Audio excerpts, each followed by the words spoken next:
नमस्कार, मैं हूं तमन्ना और आप देख रहे हैं द संकेत लाइव। इतिहास कभी हूबहू नहीं दोहराता, लेकिन उसके पैटर्न डराने वाले होते हैं। इराक में कच्चे तेल और प्राकृतिक गैस के विशाल भंडार थे और साल 2006 में इसी तरह सद्दाम हुसैन को पकड़ा गया।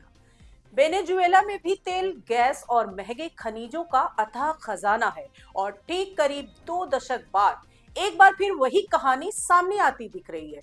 अमेरिकी कार्रवाई ऑपरेशन एब्सोल्यूट रिजॉल्व के तहत वेनेजुएला के राष्ट्रपति निकोलस मादुरो और उनकी पत्नी को हिरासत में लिए जाने की खबरों ने अंतरराष्ट्रीय राजनीति में भूचाल ला दिया है। रिपोर्ट्स के मुताबिक गिरफ्तारी के बाद वेनेजुएला के सुप्रीम कोर्ट ने उपराष्ट्रपति डेल्सी रोड्रिग्स को कार्यवाहक राष्ट्रपति नियुक्त किया। कहा जा रहा है कि जब अमेरिकी सैनिकों ने मादुरो को हिरासत में लिया तो तस्वीरों में उनके चेहरे पर मुस्कान थी और वे थम्स अप करते नजर आए। इन दावों के साथ ही वेनेजुएला पर अमेरिकी एयर स्ट्राइक की खबरें भी सामने आई, जिसके बाद रूस और चीन खुलकर अमेरिका के खिलाफ खड़े हो गए। बीजिंग ने इसे दादागिरी करार दिया, जबकि मॉस्को ने मादुरो को तुरंत रिहा करने की मांग की।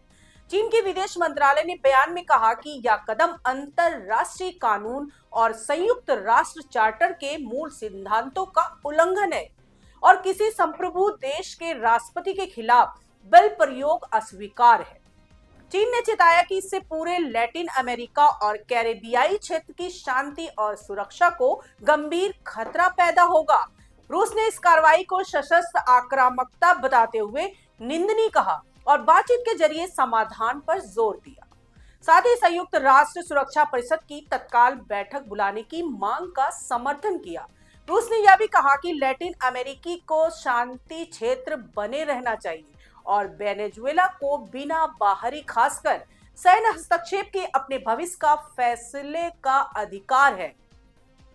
चीन और वेनेजुएला के बीच 2 दशकों से गहरी रणनीतिक साझेदारी रही है। ऊर्जा सहयोग और पश्चिमी दबाव के खिलाफ साझा रुख इस रिश्ते की बुनियाद रहे।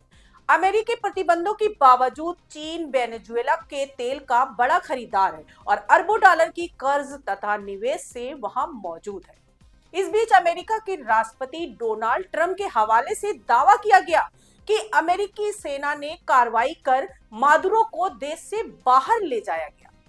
मीडिया रिपोर्ट्स में यह भी कहा गया कि आरोपों में अवैध आप्रवासन और ड्रग्स तस्करी जैसे मुद्दे शामिल हैं।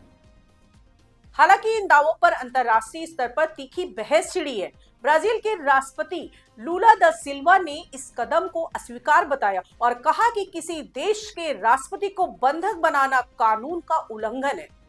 वहीं कुछ देशों ने ट्रंप का समर्थन भी किया, जिसमें इजराइल के प्रधानमंत्री बेंजामिन नेतन्याहू की सार्वजनिक तारीफ और यूनाइटेड किंगडम के प्रधानमंत्री कीर स्टारमर की यह टिप्पणी शामिल है कि वेनेजुएला में सत्ता परिवर्तन का वे समर्थन करते रहे हैं।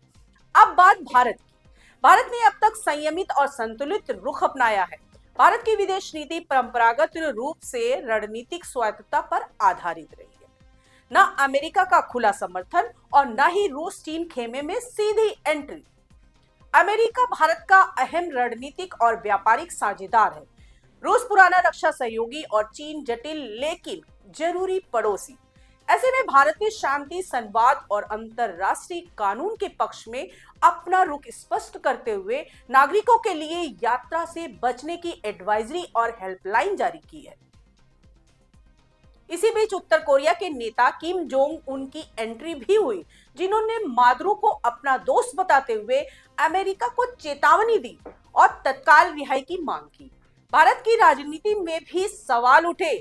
सांसद असदुद्दीन ओवैसी ने इस कार्रवाई का हवाला देते हुए पूछा कि अगर अमेरिका दूसरे देश से राष्ट्रपति को ला सकता है तो भारत 26/11 के आतंकी मास्टरमाइंड को पाकिस्तान से क्यों नहीं ला सकता।